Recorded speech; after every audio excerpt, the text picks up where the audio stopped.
नमस्कार दोस्तों, स्वागत है आप सभी का बीएससी इंग्लिश क्लासेस में। हम पढ़ रहे थे सामाजिक विज्ञान और आज सामाजिक विज्ञान में पढ़ेंगे बिजोलिया किसान आंदोलन। इसके पहले वाले वीडियो में हमने किसान आंदोलन का जो परिचय था, जो कारण थे, वो सब हमने बहुत अच्छे से समझ लिए थे। आज हम बिजोलिया किसान आंदोलन के विषय में पढ़ेंगे। ये जो बिजोलिया किसान आंदोलन था, ये 1897 में प्रारंभ हुआ और 1941 तक करीबन 44 सालों तक चला। ये किसान आंदोलन न सिर्फ राजस्थान का बल्कि पूरे भारतवर्ष का सबसे लंबे समय तक चलने वाला किसान आंदोलन था। भारत का सबसे बड़ा किसान आंदोलन, इसका मतलब राजस्थान का सबसे बड़ा किसान आंदोलन हुआ ही हुआ। ठीक है, तो आपको पूछे कि राजस्थान का सबसे बड़ा किसान आंदोलन कौन सा था, तो आप कह सकते हो बिजोलिया किसान आंदोलन। आपको पूछे कि भारत का सबसे बड़ा किसान आंदोलन कौन सा था, तो आप कह सकते हो बिजोलिया किसान आंदोलन। अभी हम इसके बारे में थोड़ा और जान लेते हैं। देखिए बिजोलिया, ये बिजोलिया कहाँ से आया? भाई किसान आंदोलन तो हमको समझ में आता है, किसानों ने आंदोलन किया। ये जो बिजोलिया शब्द है, ये कहाँ से आया? तो देखिए बिजोलिया जो है मेवाड़ में, आज तो फिलहाल ये भीलवाड़ा में है। जो बिजोलिया क्षेत्र है आज वर्तमान में भीलवाड़ा में है, लेकिन जब पहले 18वीं सदी के आसपास ये जो बिजोलिया था, ये बिजोलिया मेवाड़ के रियासत में आता था। मेवाड़ रियासत में ये बिजोलिया क्षेत्र आता था। इस बिजोलिया का जो प्राचीन नाम है, वो नाम है विजयावल्ली। क्या नाम है? विजयावल्ली। बिजोलिया जो है वो ठीक चित्तौड़ के ऊपर आता था। भाई नीचे चित्तौड़, अगर आप राजस्थान का मैप देखोगे तो यहाँ पे चित्तौड़ है, चित्तौड़ के ठीक ऊपर है बिजोलिया। तो चित्तौड़ के ऊपर होने के कारण बिजोलिया का नाम पड़ गया ऊपरमाला। तो बिजोलिया को ऊपरमाला भी कहते हैं। वर्तमान में जो ये बिजोलिया है, ये भीलवाड़ा जिले में है। ठीक है, तो ये बिजोलिया जो ही आपको समझ में आया कि बिजोलिया एक क्षेत्र का नाम है। वहां के लोगों ने इस आंदोलन का प्रारंभ किया, इसीलिए बिजोलिया किसान आंदोलन का इसका नाम पड़ गया। ठीक है, ये जो बिजोलिया किसान आंदोलन था, ये बहुत ही व्यापक, मतलब बहुत बड़ा था और संगठित किसान आंदोलन था। इसमें सभी किसान एक हो गए थे, सभी किसानों की एक ही मांग थी, सभी किसान एक हो गए थे। बहुत बड़ा व्यापक क्षेत्र में ये किसान आंदोलन चला। ये सबसे लंबा, भारतवर्ष का सबसे लंबा चलने वाला किसान आंदोलन था, जो कि 44 वर्षों तक चला। 1897 से लेकर 1941 तक ये किसान आंदोलन इतना लंबा 44 सालों तक चला। इस किसान आंदोलन की सबसे बड़ी खास बात यह थी कि यह किसान आंदोलन अहिंसात्मक तरीके से लड़ा गया। इसमें किसी की भी हिंसा नहीं हुई, किसी प्रकार की कोई हिंसा नहीं हुई। न तो बंदूक की गोली चली, नहीं किसी की मृत्यु हुई, नहीं कोई, मतलब कुछ भी ऐसा वैसा नहीं हुआ। एकदम अहिंसात्मक तरीके से ये किसान आंदोलन संपन्न हुआ। तो 44 वर्षों तक आंदोलन चला और इसमें किसी प्रकार की कोई हिंसा नहीं हुई, कोई मारकाट नहीं हुआ। एक बहुत बड़ी बात है, छोटी बात नहीं है ये। ठीक है, तो सबसे बड़ी बात कही, ये अहिंसात्मक तरीके से किसान आंदोलन हुआ। इस किसान आंदोलन में अधिकतर जो लोग थे वो थे धाकड़ जाति के लोग थे। धाकड़ एक जाति है, तो उस जाति के लोग अधिकतर इस किसान आंदोलन में जुड़े हुए थे। ठीक है, तो इस किसान आंदोलन का प्रारंभ भी धाकड़ जाति से ही हुआ। अब ये किसान आंदोलन हुआ क्यों भाई? इसका होने का कारण क्या है? क्या भाई ऐसे ही हो गया? देखिए, जो जितने भी किसान आंदोलन हुए ना, उन किसान आंदोलनों के पीछे बहुत से जो है सामान्य कारण है, बहुत से कॉमन काम जो कारण है। क्या क्या है कि भाई लगान बढ़ा दिया, फिर लाग बाग, उसके बाद जो बेकारी जैसी समस्या थी। तो ये जो किसानों के साथ जो अन्याय होने लगा ना, इसी अन्याय के चलते किसानों में एक गुस्सा जागा और उन्होंने आंदोलन करना प्रारंभ किया। जो बिजोलिया किसान आंदोलन था, इसके भी कुछ इसी प्रकार के कारण थे। वो कौन कौन से थे? देखिए क्या हुआ कि 1894 में जो बिजोलिया जो ठिकाना है, बिजोलिया जो ठिकाना है, जो कि चित्तौड़, जो मेवाड़ के शासक के अंदर आता है। ठिकाना मतलब सामंती क्षेत्र है कि नहीं। चित्तौड़ एक राज्य है, एक देश है, और उस देश के अंदर ठिकाने हैं। तो एक जो बिजोलिया वो ठिकाना था, उस समय एक सामंती क्षेत्र था। तो 1894 में बिजोलिया के जो शासक थे, जो सामंत थे, जो ठिकानेदार थे, राव गोविंद राव की मृत्यु हो गई। जब तक राव गोविंद राव जीवित थे तब तक तो किसानों को कोई किसी प्रकार की समस्या हुई नहीं, लेकिन नवाब गोविंदराव की मृत्यु होने के बाद उनके पुत्र 1894 में गद्दी पर बैठ गए, नए जागीरदार बने किशन सिंह। ठीक है, 1894 में बिजोलिया के नए जागीरदार कौन बने? किशन सिंह बने।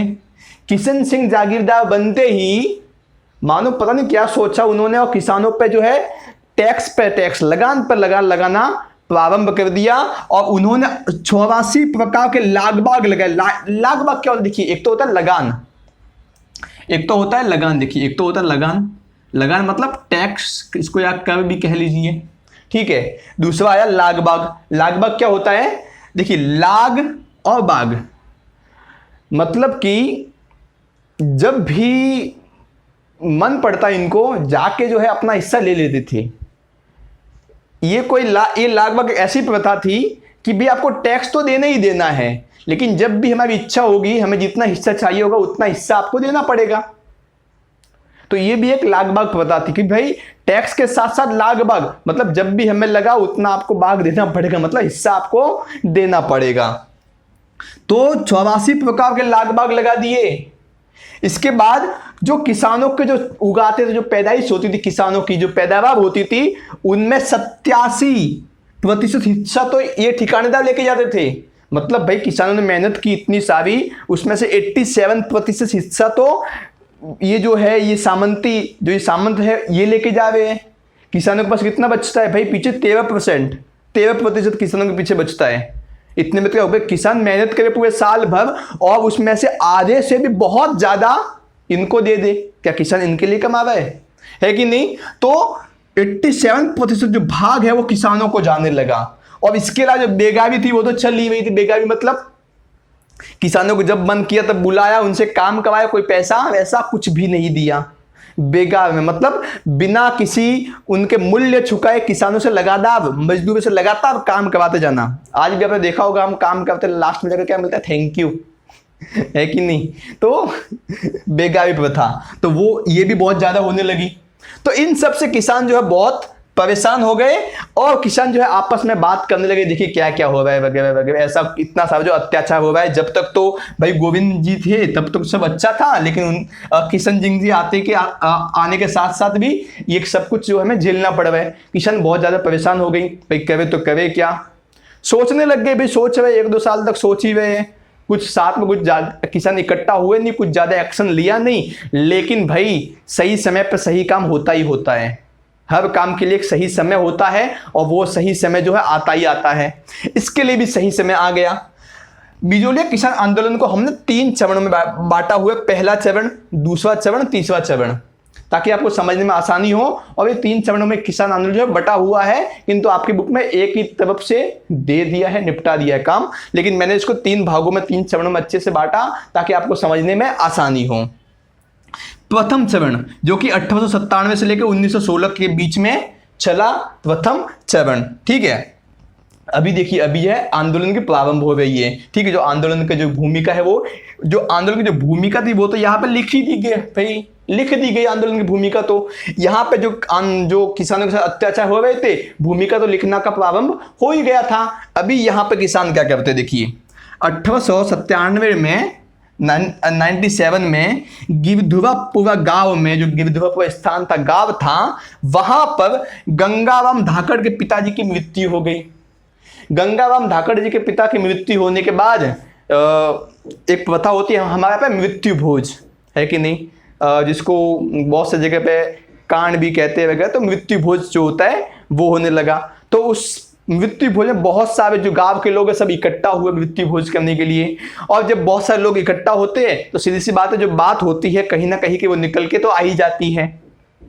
तो बात आ गई यहाँ की निकल के, कहाँ की? यही सब लगान वगाल की जो लाग बाग की जो बात है वो सब निकल के आ गई।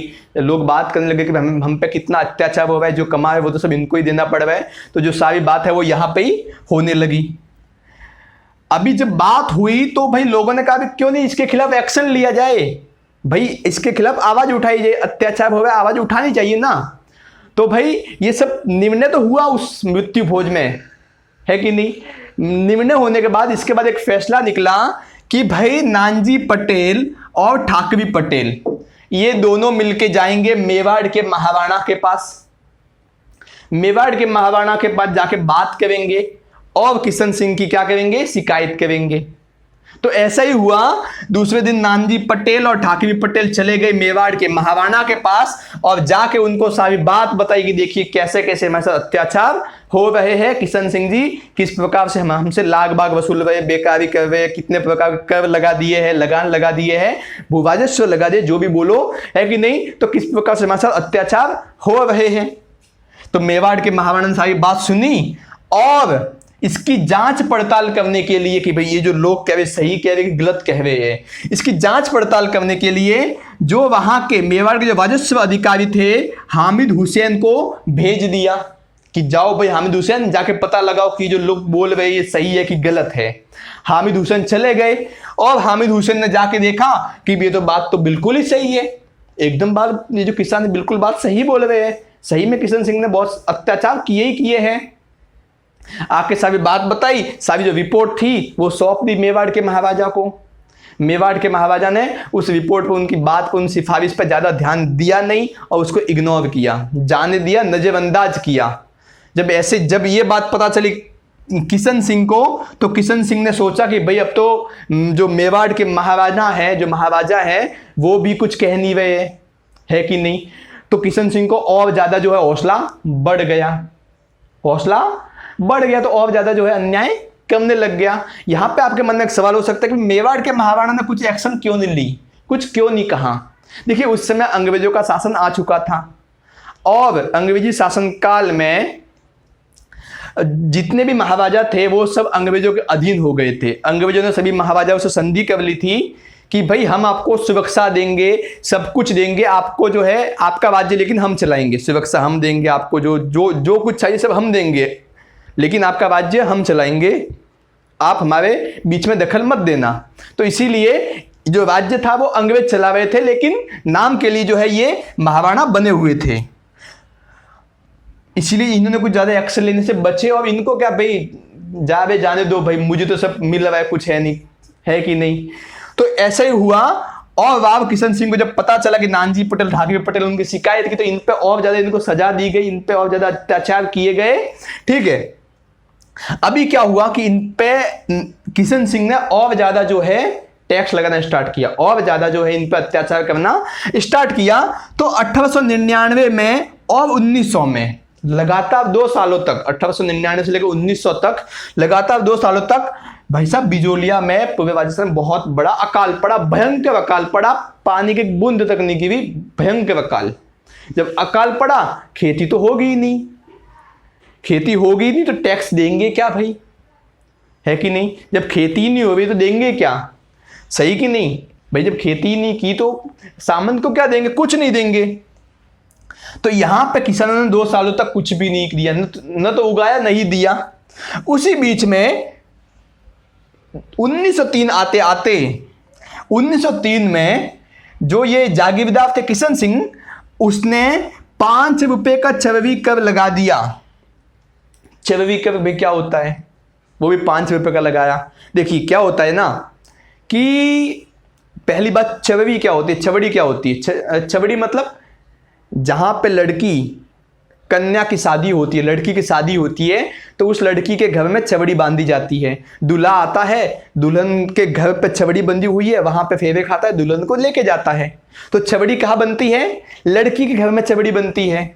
तो जो लड़की की शादी होगी, जब लड़की की शादी होगी तो उसके पिता को छबड़ी बांधी, इसलिए उसको 5 रुपए का टैक्स देना पड़ेगा। कितने का, 5 रुपए का टैक्स। उस जमाने में 5 रुपए का टैक्स देना पड़ेगा, लगान देना पड़ेगा। उस जमाने में, जिस जमाने में 3 रुपए में तो पूरा विवाह निपट जाता था, 3 रुपए में शादी हो जाती थी, लेकिन 5 रुपए टैक्स देना पड़ेगा। भाई जिस जमाने में 3 रुपए में पूरी शादी हो जाए, उस जमाने में 5 रुपए देना पड़े, कितना बड़ा मतलब हो जाता है ना। आज के 5 रुपए मतलब 50,000 के बराबर हो गया। आज का जो 5 रुपए है वो उस समय का जो 5 रुपया था, आज का 50,000 समझ लीजिए। मतलब लड़की की शादी करने के लिए कितना टैक्स, 5 रुपया, छबड़ी बांधी इसलिए 5 रुपया देना पड़ेगा। लोगों में और ज्यादा गुस्सा हो गया भाई, और ज्यादा आक्रोश। लेकिन लोगों ने इस आक्रोश को दबा के रखा और इसका जो बदला, इसका जो प्रतिरोध था, बड़े ही शांतिपूर्ण ढंग से लिया, बड़े ही दिमाग लगा के लिया। और लोगों ने क्या किया कि 2 से 3 सालों तक अपनी लड़कियों का विवाह किया ही नहीं। 2 सालों तक उस गांव में किसी भी लड़की का विवाह ही नहीं हुआ। विवाह ही नहीं हुआ तो छबड़ी कब का महत्व का मतलब क्या? कुछ नहीं। जब छबड़ी बंदी ही नहीं तो कब क्यों देंगे, है कि नहीं? तो जबरदस्ती राजा को जो है यहाँ पे जो जागीरदार है किशन सिंह को, उसको जो छबड़ी कर वापस से लेना पड़ा। और जैसे ही छबड़ी कर वापस लिया तो यहाँ पे किसानों की जो है पहली जीत हो गई। प्रथम जीत मानी जाती है यहाँ पे किसानों की कि भाई पहली बार तो हम फर्स्ट टाइम हम जीते हैं, आगे और इसको बढ़ाते चलेंगे। जब पहली जीत आ जाती है, पहली सफलता मिल जाती है तो सीधी सी बात है और आगे जो है सफलताएं बढ़ती जाती है, हौसले बुलंद होते जाते हैं, है कि नहीं? अभी 1906 के आसपास, मतलब 1906 में किशन सिंह की मृत्यु हो गई। जो जागीरदार किशन सिंह थे उसकी मृत्यु हो गई। किशन सिंह की कोई संतान नहीं थे, कोई पुत्र नहीं थे, तो उन्होंने एक पुत्र को गोद लिया था, दत्तक पुत्र था उनका पृथ्वी सिंह, ठीक है ना? तो 1906 में पृथ्वी सिंह को जो है बिजोलिया का क्या बना दिया? नया जागीरदार बना दिया। यहां पे जैसे ही पृथ्वी सिंह को जागीरदार बनाया तो पृथ्वी सिंह ने एक नया टैक्स लगा दिया इन पे। कौन सा? तलवार बंधाई कर। तलवार बंधाई कर लगा दिया। ये क्या होता है तलवार बंधाई कर? इसमें ठिकाने का नया ठिकानेदार बनेगा। तो जब ठिकानेदार बनेगा उस ठिकाने का, तो उसके कमर में तलवार बांधी जाती है। जब तलवार बांधी जाएगी तो उसको कहते हैं तलवार बंधाई। तो जब तलवार बांधी जाती है तो जो ठिकानेदार बनता है उस ठिकानेदार को मेवाड़ के जो राजा होते हैं उसको कुछ स्पेशल टैक्स देना पड़ता है, कर देना पड़ता है तलवार बांधने का, है कि नहीं? तो जो तलवार बंदी का समझ में आया कि भाई जब भी नए ठिकाने का ठिकानेदार बनेगा, नया ठिकानेदार बनेगा तो उसके कमर में तलवार बांधी जाएगी। कौन तलवार बांधेगा? मेवाड़ का जो राजा होगा, शासक होगा, वो तलवार बांधेगा। उसके बदले में उसको हर साल जो है कुछ टैक्स देना पड़ेगा, कुछ कर जो है मेवाड़ के शासक को देना पड़ेगा।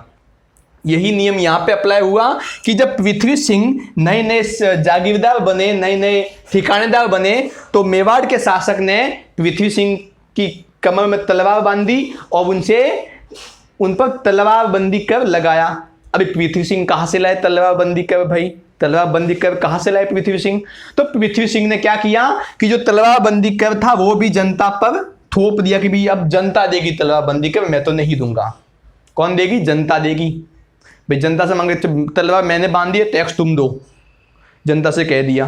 तो जनता में और ज्यादा गुस्सा हो गया भाई कि ये क्या हो गया भाई पहले से ही। और इसके अलावा पृथ्वी सिंह जब आया तो जाते जाते किशन सिंह ने जितने भी टैक्स वापस ले लिए थे, चाहे वो छबड़ी कर हो या जो अन्य टैक्स जो वापस ले लिए थे, उन टैक्सों को, उन कर को, उन लगानों को वापस से लगा दिया। तो जनता पे और दबाव आने लगा जनता पे। तो जब ये तलवार बंधाई कर लगाया तो उस तलवार बंधाई कर का जो था सीताराम दास और फतेह करण चावड़ ने, सीताराम दास और फतेह करण चावड़ ने अंदर ही अंदर जो है इसका विरोध करना स्टार्ट कर दिया था उसी समय से कि ये तो बहुत गलत है। अंदर ही अंदर से जो विरोध करना है वो स्टार्ट कर दिया था, प्रारंभ कर दिया था। हालांकि बाहर आके विरोध नहीं किया। लेकिन अभी 1913 के आसपास क्या हुआ कि सीताराम दास, फतेह करण चावड़ और ब्रह्मदेव, इन तीनों ने मिलके जो जागीर क्षेत्र होते थे उन जागीर क्षेत्रों में की जो जमीन होती थी, जो खेती के लिए जमीन होती थी, उनमें हल चलाने से मना कर दिया कि जितनी भी जागीर क्षेत्र की जमीन है उस पर हम हल नहीं चलाएंगे। जब हल नहीं चलाएंगे तो खेती नहीं होगी, अनाज नहीं मिलेगा तो इनको जो है जागीरदार को क्या नहीं मिलेगा? लगान नहीं मिलेगा, इनको जो है वो आर्थिक जो सुविधा है वो सब नहीं मिलेगी। तो ये तो बहुत बड़ी गड़बड़ी हो गई। तो भाई ये बात जैसी पता चली पृथ्वी सिंह को, उस समय के जो नए जागीरदार थे उनको, पृथ्वी सिंह को जब बात पता चली तो सीताराम दास को, जो कि पुस्तकालय में नौकरी करते थे, उनको उस नौकरी से हटा दिया गया। पुस्तकालय मतलब लाइब्रेरी, तो उस नौकरी से उनको हटा दिया गया। और फतेह करण चावड़ जो है देश छोड़ के ही चले गए। देश मतलब भारत देश नहीं, उस समय जो देश था वो मेवाड़ क्षेत्र का था, ठीक है ना? तो उदयपुर जो देश था उसको छोड़ के कहीं बाहर चले गए। तो प्रथम चरण में जो नेतृत्व है वो किसने किया? अधिकतर सीताराम दास ने इसको संभाला। प्रथम चरण का जो नेतृत्व था वो साधु सीताराम दास ने इसको अच्छे से संभाला। अभी स्टार्ट होता है दूसरा चरण, द्वितीय चरण। इस दूसरे चरण में साधु सीताराम दास ने विजय सिंह पथिक को आमंत्रण दिया कि भाई अभी आप आइए और बिजोलिया किसान आंदोलन को आप आके संभालिए। विजय सिंह पथिक का असली नाम था भूप सिंह, इनका असली नाम था, ठीक है ना। इन्होंने आके फिर बिजोलिया किसान आंदोलन का नेतृत्व संभाला और आते ही इन्होंने 1917 में बेविसाल गांव में विजय सिंह पथिक ने ऊपरमाला पंच बोर्ड की स्थापना कर दी और इस ऊपरमाला पंच बोर्ड के अध्यक्ष बनाया मन्ना पटेल को। और इसके अलावा 5 सदस्य और इसमें हो गए, ऐड हो गए, 5 सदस्यों को और इसमें जोड़ा इस बोर्ड में, पंच बोर्ड में, और अध्यक्ष बनाया मन्ना पटेल को। और इसका मुख्य उद्देश्य क्या था, इस बोर्ड का मुख्य उद्देश्य क्या था कि भाई जगह जगह पे जाना और लोगों को, किसानों को ये समझाना कि अभी आप टैक्स मत दो, लगान देना बंद करो, लोगों को, किसानों को जागृत करना कि भाई आप जो है लगान देना बंद करो, ठीक है। और जो तिलक थे भाई, ये जो किसान आंदोलन जो था, बिजोलिया किसान आंदोलन, ये पूरे देश में आग की तरह जो है फैल चुका था। सब लोगों को उस समय जितने बड़े बड़े नेता थे, चाहे बाल गंगाधर तिलक हो, गांधी जी हो, सबको ये बात किसान आंदोलन के बाद जो है पता चल चुकी थी। तो जो बाल गंगाधर तिलक है, इनका एक न्यूज़पेपर था मराठा। इस मराठा में इन्होंने, बाल गंगाधर तिलक ने एक लेख भी लिखा था बिजोलिया किसान आंदोलन के बारे में। इसके अलावा बाल गंगाधर तिलक ने जो उदयपुर के जो राजा थे, जो मेवाड़ के राजा थे, फतेह सिंह जी को पत्र भी लिखा था। और पत्र में कहा गया था कि आपका जो वंश है वो बहुत ही स्वतंत्रता प्रेमी है, आप किसानों पे और आप भी स्वतंत्रता प्रेमी है, इस प्रकार से किसानों को जेल में डालकर, जेल में बंद करके इस पर कलंक मत लगाइए। इस प्रकार से जो है तिलक ने इनको पत्र भी लिखा था। इसके अलावा माणिक्य लाल वर्मा ने एक पंसीदा गीत लिखा था और वो पंसीदा गीत लोगों की जुबान पे ऐसा चढ़ गया था कि लोग हर समय चलते फिरते इसको गाते थे। और ये पंसीदा गीत लोगों को ये बताने में सक्षम हुआ कि भाई आपके साथ जो हो रहा है वो बहुत गलत हो रहा है, मतलब आप स्वतंत्रता के लिए लड़ो, ठीक है। इसके अलावा जो प्रगक्षु भवरलाल श्रवणकार जो है, इनकी कविताएं भी उस समय काफी प्रसिद्ध हुई। वो गांव गांव में जाकर कविता करते थे, कविताएं लिखते थे, कविताएं लोगों को सुनाते थे। और इसके माध्यम से भी ये जो बिजोलिया किसान आंदोलन है, ये गांव गांव, गली गली, कोने कोने तक जो है पहुंच गया। अभी भाई उसमें किसान आंदोलन में युवाओं का भी साथ चाहिए। युवाओं का साथ पाने के लिए विजय सिंह पथिक ने युवाओं में देशभक्ति की भावना भरने के लिए एक ऊपरमाला सेवा समिति की क्या कर दी, स्थापना कर दी। और स्थापना करने के साथ साथ ऊपरमाला का डंका इस नाम से पत्र भी निकालना प्रारंभ कर दिया।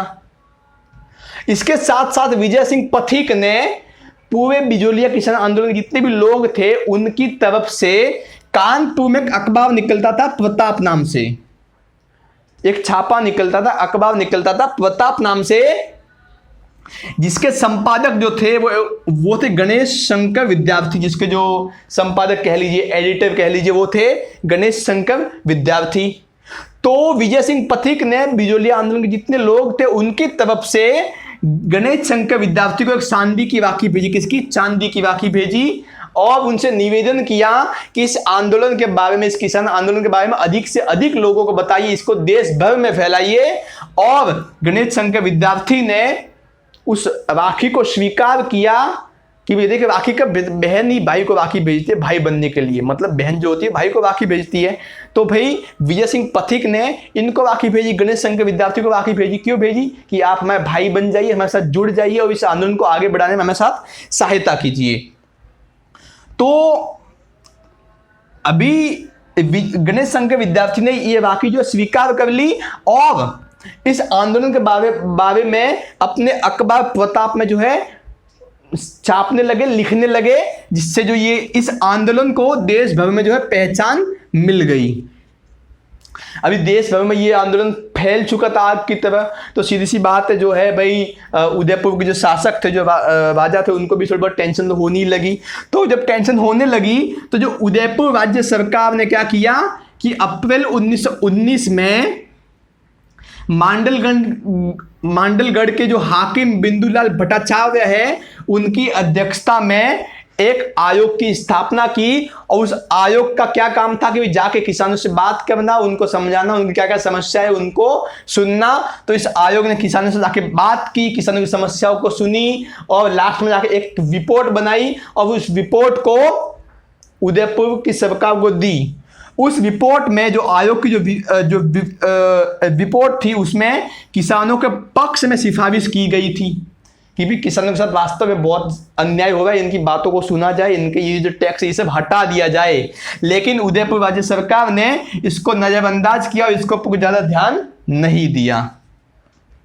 इसके बाद भाई उस समय तो अंग्रेजों का शासनकाल था, है कि नहीं। अंग्रेज एक तो साइड में ये बिजोलिया किसान आंदोलन चल रहा है, उस समय भाई देश में जो है स्वतंत्रता के लिए लड़ाई चल रही, तो अंग्रेज परेशान हो गए, क्या करे भाई। तो उसी समय अंग्रेजों पे एक दबाव होने लगे, दबाव प्रेशर जो पड़ने लगा। तो जो भारत सरकार उस मतलब ब्रिटिश सरकार उस समय की, तो भारत सरकार के विदेशी विभाग ने क्या किया कि एजीजी रोबर्ट होलैंड को उच्च स्तरीय समिति का अध्यक्ष बनाया और एक समिति का गठन किया। एक समिति का गठन किया जिसके अध्यक्ष थे एजीजी रोबर्ट होलैंड। और उस समिति का क्या काम था, जाके किसानों से बात करना, जाके फिर वहां के जो सामंत उससे बात करना, उनके बीच में समझौता करना, ये जो है वो काम था। तो फरवरी 1922 में रोबर्ट होलैंड ने जाके बात की, सामंत से बात की, किसानों से बात की और 22 प्रकार के जो लगान थे, जो 22 प्रकार के लगान थी उनको माफ कर दिया गया। यहां पे ये समाधान निकला। लेकिन भाई जो सामंत था, जो जागीरदार था, वो तो एकदम से भाई क्या पता नहीं कुटिलता से भरा हुआ था और उसने इस प्रकार के किसी भी बात को मानने से इनकार कर दिया। उसने साफ साफ मना कर दिया कि मैं किसी भी प्रकार का कोई लगान माफ नहीं करूंगा, साफ साफ मना कर दिया। ठीक है, इसके बाद स्टार्ट होता है तीसरा चरण। तीसरे चरण में जो तीसरा चरण है 1927 से लेकर 1941 तक चला। इस तीसरे चरण को देखिए, पहले चरण को साधु सीताराम दास ने इसका नेतृत्व किया, दूसरे चरण में विजय सिंह पथिक ने नेतृत्व किया। दूसरे चरण में 1923 के आसपास विजय सिंह पथिक जो है वो बेगू किसान आंदोलन से जुड़ गए थे, तो यहाँ पे इनकी जो थोड़ी सी पकड़ थी वो हल्की होने लगी। तो फिर तीसरे चरण में माणिक्यलाल वर्मा और सेठ जमनालाल बजाज के बारे में ऐसा कहते हैं कि उनको गांधी जी का पांचवा पुत्र कहा जाता है, सेठ जमनालाल बजाज को। हालांकि पुत्र नहीं थे लेकिन उनको पांचवा पुत्र कहा जाता है, इन्होंने काफी गांधी जी की सेवा की। ठीक है ना। जो माणिक्यलाल जो वर्मा थे, इन्होंने तीसरे चरण का नेतृत्व किया। कौन माणिक्यलाल वर्मा? यही जिन्होंने पंसीदा गीत लिखा था, वही माणिक्यलाल वर्मा। तो तीसरे चरण का नेतृत्व किसने किया? माणिक्यलाल वर्मा ने तीसरे चरण का नेतृत्व किया। उनका साथ दिया सेठ जमनालाल बजाज ने। अभी विजय सिंह पथिक, जो यहाँ पे जो विजय सिंह पथिक थे, विजय सिंह पथिक के परामर्श से भाई विजय सिंह पथिक ने लोगों से कहा कि ऐसा करो, जो ये माल भूमि है, जो किसान जहाँ पे खेती करते, खेत जो फसल उगाते हैं, उस भूमि को छोड़ दो, उस पर खेती मत करो। जब खेती नहीं करोगे अनाज नहीं उगेगा, अनाज नहीं उगेगा, सामंत को क्या दोगे? तो सामंत जो है थक हार कर लगान जो है माफ कर देगा, है कि नहीं। जब कुछ नहीं मिलेगा उससे थोड़ा बहुत तो मिलेगा। लेकिन यहां पे जो दाव है उल्टा पड़ गया। लोगों ने विजय सिंह पथिक की बात मानकर उनसे परामर्श के बाद भूमि जो थी, उनकी जो माल भूमि थी, जो किसान जो खेती करने की भूमि थी, उसको छोड़ दिया, भूमि को छोड़ दिया। लेकिन जो ठिकानेदार था, जो जागीरदार था, उसने क्या किया? किसानों की छोड़ी हुई भूमि को उसने नीलामी करके बेच दिया और नए किसान भी मिल गए खरीदने वाले उन भूमि को। यहां पे किसानों में और ज्यादा गुस्सा बढ़ गया। भाई ये जो दाव था वो तो उल्टा ही पड़ गया और इस सारे जो कर्ता धर्ता को जो जिम्मेदार था वो विजय सिंह पथिक को ठहरा दिया गया कि विजय सिंह पथिक ने हमें गलत सलाह दी और हमने जो भूमि थी वो उस भूमि को भी अपने हाथों से गवा दिया। ठीक है। उसके बाद 1941 में माणिक्यलाल वर्मा और जो मेवाड़ के उस समय के जो प्रधानमंत्री से सर टी विजय राघाचार्य ने मिलकर एक मीटिंग की, एक समझौता किया। उस समझौते के बाद किसानों की जितनी भी मांगे थी उन सभी मांगों को मान लिया गया और इस प्रकार से 1941 में ये आंदोलन सफलतापूर्वक समाप्त हुआ बिना किसी हिंसा के। न तो बंदूक की गोली चली, न कुछ भी, मतलब एकदम अहिंसा, मतलब एकदम अहिंसात्मक तरीके से यह आंदोलन, इतना बड़ा आंदोलन जो है सफल हुआ। है कि नहीं। और ये कोई छोटी बात नहीं होती कि 44 वर्षों तक आंदोलन चले और इसमें किसी भी प्रकार का कोई भी हिंसा न हो। बहुत बड़ी बात है कि भाई इसमें किसी प्रकार कोई हिंसा नहीं हुई। ठीक है, तो ये था बिजोलिया किसान आंदोलन। हालांकि ये जो बिजोलिया किसान आंदोलन अगर इसको विस्तार से पढ़ने जाए तो करीबन 2 से 3 घंटे का वीडियो बनेगा, लेकिन आपको शॉर्ट में पढ़ना है क्योंकि आपके बुक में उतना ही दिया हुआ है, इसीलिए मैंने इसको एक ही वीडियो में जो है सबमिट करने की कोशिश की है। आपको ये वीडियो कैसा लगा मुझे अवश्य बताइए। वीडियो बनाने में काफ़ी मेहनत लगती है, एक लाइक बनता है, अगर आप जुड़िए, सब्सक्राइब करके हमारे साथ जुड़ सकते हो। आज के लिए बस इतना ही, धन्यवाद।